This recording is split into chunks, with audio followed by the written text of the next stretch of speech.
The following accounts have been submitted by subscribers. These stories are claimed to describe true events. I ask you to listen in good faith and decide for yourself what to believe. These are a series of events that have spanned over at least 20 years of my life. It is what I can only describe as alien abduction. It began in the summer of 1995 in Bright, Indiana. There was quite a bit of unidentified aerial phenomenon that I had seen, and then one night, my family described witnessing a blue light filling the entire house. I am the only one with no memory of it. My memory from each of the events I'm about to describe is fractured. I believe this is due to a dissociative coping mechanism.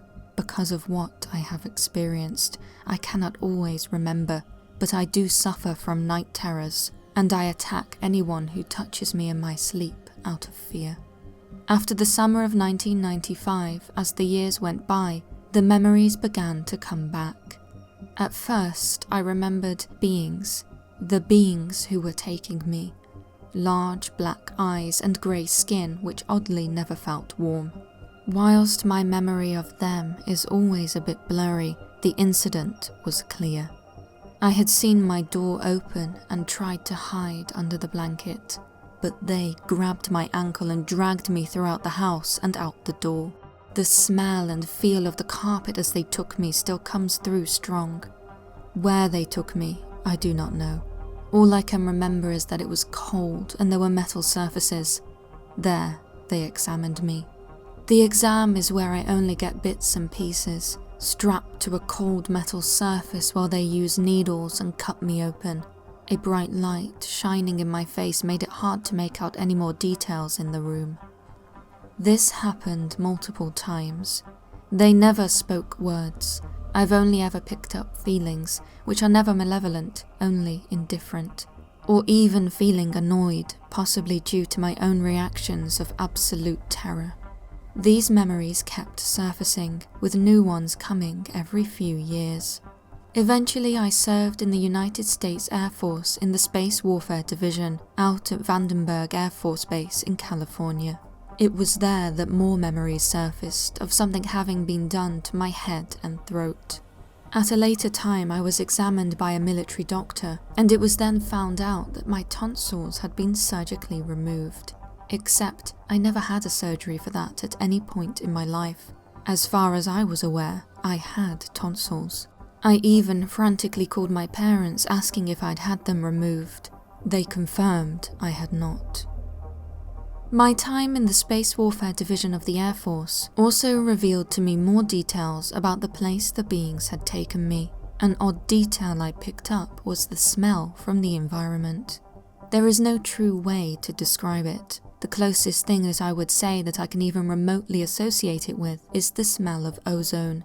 A very sharp, chemical, heavy smell, which is not very pleasant in the least. I had experienced the smell before in the course of my work.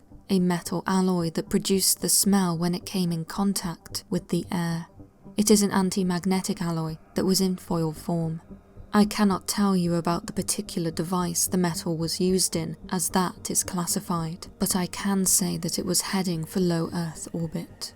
This was the smell I experienced each time the beings took me.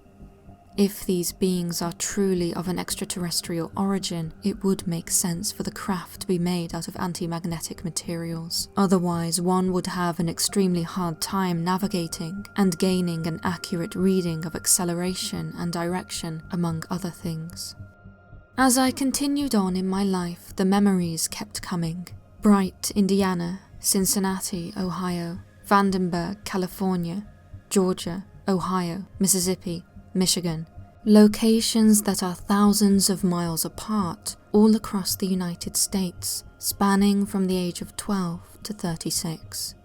I finished serving and got married and had a daughter. Eventually my marriage broke down and ended in divorce. These events caused me to develop what are called non-epileptic psychogenic seizures. Anytime I was stressed or heard a high-pitched noise, I would start having seizures. I ran the gamut of tests from a neurologist to find out what they were. I lost my job and my home and ended up being taken back in by my parents. This all happened in the past 12 months. I now live in Farmington, Michigan.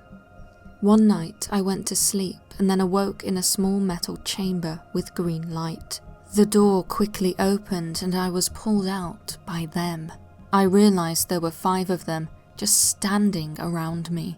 I began scrambling backwards on the floor, and in the stress of the moment, I started seizing. It was then that I felt them hold me down roughly and shove a rather long needle into my neck, right behind the jaw and below the ear. The seizure subsided and I blacked out. The next morning I woke up lying on top of the covers. Was it just a dream? I decided to see if sounds or stress could still trigger a seizure. They did not. Suddenly I was free from them with no worldly explanation. This, of course, came as a noticeable change to my friends and family, who are still very confused as to how I am suddenly cured. I have never told any of them about the dream out of fear of being labelled crazy. I feel that the curing of the seizures was not out of goodwill, but as a way to stop any hindrance to whatever it is that they are doing to me. In the months that followed, they still visited me. After my visit fixing the seizures, I awoke one night to several of them standing in the room near my bed. My daughter was next to me, and I put myself between them and her, but one of them raised a hand, and I blacked out. Who are they, and why did they choose me? I honestly have no real clue. I sometimes ponder if it was where I was born that led to all this. I was born in a town called Ipswich in the United Kingdom. My father served in the Air Force as well and was stationed there in the 80s. I was born in 83. I know there was quite a bit of UFO activity in Suffolk during that time period, and so I wonder if that was what started this whole series of events.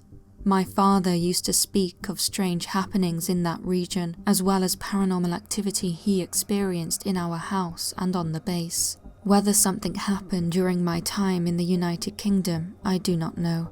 The only thing I can remotely link to is that my mother was not supposed to be able to have any more children and somehow became pregnant with twins. My brother died during the pregnancy. Whether these beings are humans in suits, I have no clue. With how blurry most of my memories are and all of the bright lights and with never being talked to, I could not tell you with 100% certainty whether they are another species or people in disguise. My gut says another species, especially with the technology that was demonstrated. None of the tools present ever seemed to have a man-made look to them, except for the needles. But how different can those truly be across the universe? A few months ago I started working night shifts. Now that I work all through the night, I no longer have to worry about a visit at night. Now, as far as I know, the visitations have stopped. I have, however, had 2 oddities with time loss recently. The first, I was heading into a gas station to get a drink when things became very blurry and distorted for me. Next thing I know, I'm standing at the drink section and there are pricks in the end of my right pointer and middle fingers, blood pouring down my hand. Needless to say, the blood drew some attention, and so I left as quickly as I could. The most recent one was on the 3rd of March at 3:30 Eastern Standard Time. I was sitting in my room and I looked down at my phone and everything went blurry again. When things returned to normal, it was 4:23. I have remained filled with anxiety ever since. I am constantly jumpy and am feeling paranoid to say the least. I have thought about setting up a security camera, but in honesty, I am afraid of what I may see. If these thoughts stay purely in my head, a part of me can say that maybe it didn't happen. The thought of it being completely solidified in reality is terrifying. In sharing my story, please keep my identity anonymous. I have no interest in drawing attention to myself over this. I am not sure how it is received where you live, but here it would lead to a lot of ridicule and affect other aspects of my life which I cannot afford as I take care of my wife and child.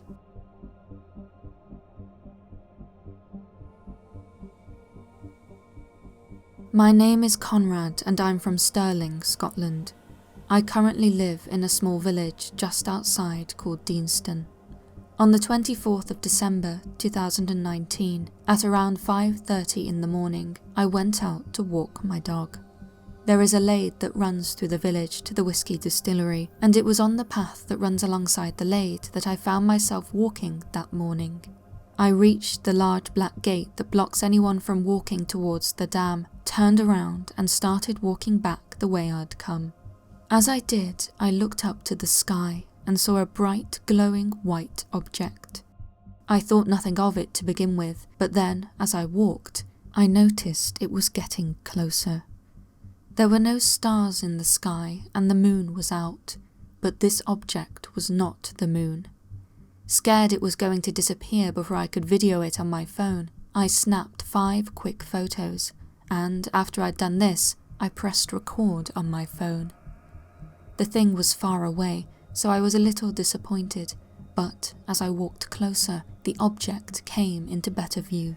It looked like a circle spinning high in the sky. It was spinning so fast, and the face of the circle had what looked like carvings or some sort of design.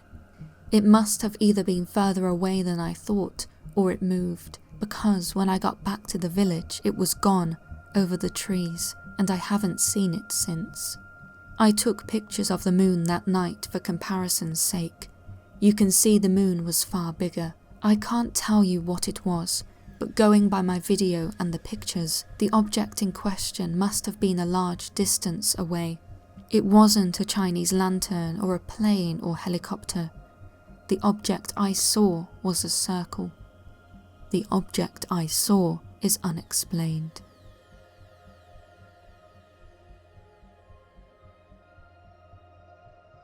My name is Trey and I'm 34 years old. The experience I'm about to describe happened in the summer of 2016 in Broomfield, Colorado. At this time I was living with my band, oddly enough called SeesThings. We were renting a house together. My bassist, Bradley, and I were sitting on our back deck having some beers. It was around 1 AM. Neither of us were drunk and we were quietly enjoying the night. I started noticing a light shining over and down onto some homes on the street behind ours. A long, tall, flat white beam of light was sweeping over several houses until it finally reached the one directly behind ours. Observing the bizarre thing more closely, I saw that the beam was being emitted by a craft, about 50 or 60 meters above the house. It stopped as it scanned the entirety of the house. The craft looked to be about 25 meters long and reminded me very strongly of the Reaper vessels from the Mass Effect video game series, ovular in shape, with what looked like 3 tentacles at the bottom, which were equally as long as the ovular portion. The beam of light was being emitted from the center of the 3 tentacles. I can't, in human words, describe the pure, absolute terror I felt in the pit of my stomach. There was no doubt in my mind that what I was looking at was not made by humanity, and they appeared to be scanning sleeping families in their homes in a subdivision. As these thoughts raced through my head, the thing started to float in our direction. I watched this craft and the wall of white light coming from it go over and across my backyard, up to where we were sitting and our house. The beam slowly passed through the awning on our deck and, then, straight through our bodies. I felt an awful wave of nausea as it went through me. I remember looking at Bradley in horror. After that, we both stood up and ran to the edge of the deck to look above our house. I looked just in time to see this thing take off in an easterly direction at incredible speed and completely silent. About 30 seconds passed before a low-flying black helicopter flew right over our house. That was also almost completely silent, save for some muffled chopper blade sound whizzing by in the same direction that the UFO went. On the bottom, or maybe the front tip, of the helicopter, there was a tiny red light that made me imagine it was infrared or something similar. When I saw that helicopter, the first thing I thought was that it looked like someone was very aware of what went on here tonight. They seemed to be keeping tabs on it, on the UFO. I have never seen a helicopter behaving like this, or flying that low since. After all this madness, Bradley and I woke up everyone in the house. By the time we roused them, it was over, but we were still flipping out. Crazy things happened in the weeks that followed. For weeks, I would wake up every night at 3 a.m, feeling completely convinced that someone had broken into our house. I'd grab my bat, search the house and check the windows and doors, but everything would be locked and everyone was always asleep. Very strange and uncomfortable. What is worse is Bradley kept telling me about these horrifying dreams he was having. Dreams about aliens coming into our house and him trying to shoot them, but his guns wouldn't work. He also said he dreamt a fleshy craft was floating in our backyard at our deck. In another dream, he said creatures looking like humans came from space and were giving humans injections to, so they said in the dream, protect them from infections that humans may be weak against, brought by us. Bradley said in his dream he denied the injection, only to be picked up by the shoulders by a being wearing a heavy cloak, standing 3 heads taller than him. It lifted its hood.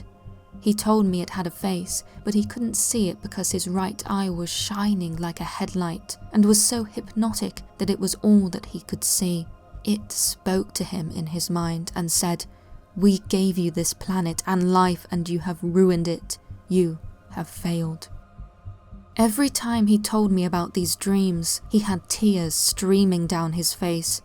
I don't know what to make of any of this, but it still fills me with despair and unspeakable horror when I think about what may have happened, or possibly could be continuing to happen to us without any way to know about it or remember. Last we spoke, the dreams were still going on for Bradley. I moved away from Colorado about a year afterwards, and have not experienced waking up like I did before since.